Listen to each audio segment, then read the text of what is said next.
30-iyun Yoshlar kuni munosabati bilan 1-mintaqaviy hududga qarashli 24-son tarbiya koloniyasida jazoni o'tayotgan tarbiyalanuvchilar uchun bayramona tadbir tashkil etildi. Tadbirda O'zbekiston Yoshlar ittifoqi huzuridagi Yosh huquqshunoslar kengashi nodavlat notijorat tashkiloti raisi Go'zal Tursunova, professional bokschi, jahon chempioni, oltin kamar sohibi, O'zbekiston iftixori faxriy unvoni sohibi Shahram G'iyosov, Muqimiy nomidagi O'zbekiston davlat musiqali teatr aktyori Ravshan Dadajonov, ushbu teatr aktrisasi Musallam Dadajonova, shuningdek Gler nomidagi respublika ixtisoslashtirilgan musiqa maktab o'quvchisi Dostonbek Dadajonov ishtirok etishdi. Tadbir davomida tarbiyalanuvchilar uchun konsert dasturi namoyish etildi. Shuningdek, bunday tadbirlarda faol ishtirok etgan, namunali xulq va ijobiy o'zgarishlar bilan ajralib turgan tarbiyalanuvchilarga tashakkurnomalar topshirildi.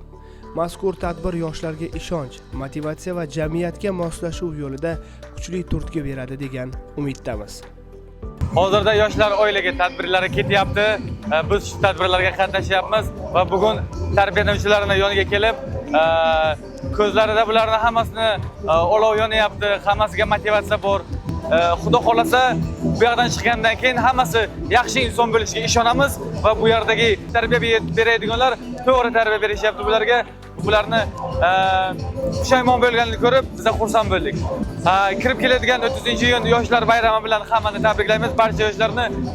O'zbekiston Yoshlar ittifoqi huzuridagi Yosh huquqshunoslar kengashi hamda tarbiya koloniyasi bilan hamkorlikda 30-iyun Yoshlar kuni mavzusida bayram dasturi o'tkazildi. Bu dasturning maqsad yoshlarni sog'lomlashtirish, ularning kelajakka bo'lgan ishonchini oshirish hamda jamiyatimizga kerakli sog'lom farzandlarni yetkazib berish.